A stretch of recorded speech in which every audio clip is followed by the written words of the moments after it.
महानगरपालिका आयुक्त सौम्या शर्मा यांच्या आदेशानंतर शहरात मिशन फ्री फुटपाथ अभियान वेगाने सुरू झालं आहे। परंतु या अभियानादरम्यान एक धक्कादायक घटना घडली आहे। या कारवाई दरम्यान एकाने आत्मदहनाचा प्रयत्न केलाय। पाहूया सविस्तर बातमी। अमरावती शहरात आयुक्त सौम्या शर्मा यांनी पदभार स्वीकारल्यानंतर शहराला अतिक्रमण मुक्त करण्याचा विडा उचलला आहे। याच मिशन फ्री फुटपाथ अभियान अंतर्गत 15 जुलै रोजी वेलकम पॉइंट रहाडगाव रोडवर महानगरपालिकेच्या अतिक्रमण विभागाने कारवाई सुरू केली आहे। सकाळपासूनच फुटपाथवरील अतिक्रमणे हटविण्यात येत होती। कारवाई वेळी एक अतिक्रमण धारक व्यक्तीने अचानक आपल्या अंगावर पेट्रोल ओतून आत्मदहनाचा प्रयत्न केला।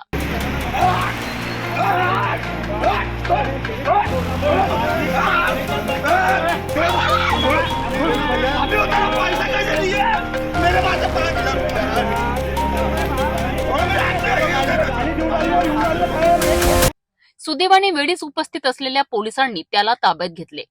धक्कादायक बाब म्हणजे त्याच्यासोबत त्याची पत्नीही उपस्थित होती, जी गर्भवती होती। या संवेदनशील परिस्थितीमुळे पोलिसांनी त्याला समज देऊन सोडून दिलेत। महानगरपालिकेचे अतिक्रमण प्रमुख योगेश कोल्हे आणि त्यांचे कर्मचारी तसेच गाडगेनगर पोलीस स्टेशनचे अधिकारी आणि कर्मचारी मोठ्या संख्येने या कारवाईसाठी उपस्थित होते। शहराला मोकळा श्वास मिळावा याकरिता सुरू असलेले हे अभियान सध्या तरी वादाच्या भोवऱ्यात सापडताना दिसतंय।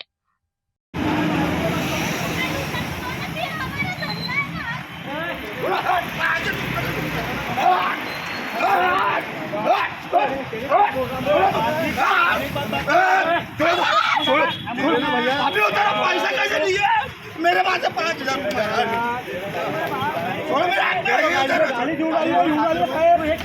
गाड़ी निकालो, फिर गाड़ी मेरी सादा गाड़ी निकालना, गाड़ी निकाल भैया।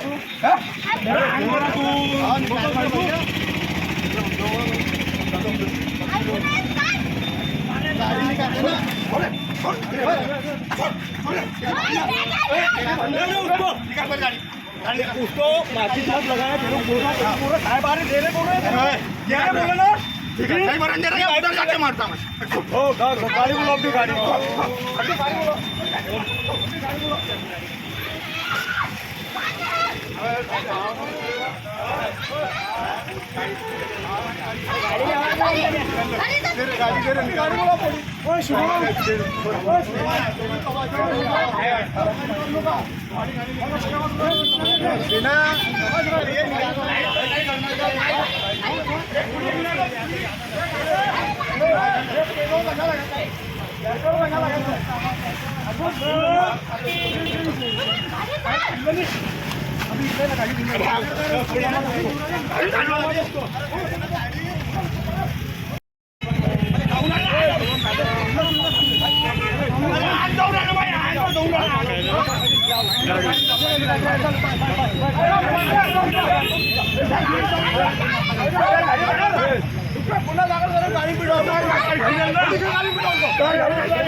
मिशन फ्री फुटपाथ अभियानादरम्यान घडलेली धक्कादायक घटना, अशा घटनांमुळे प्रशासनासमोर मोठी आव्हान उभे राहतात।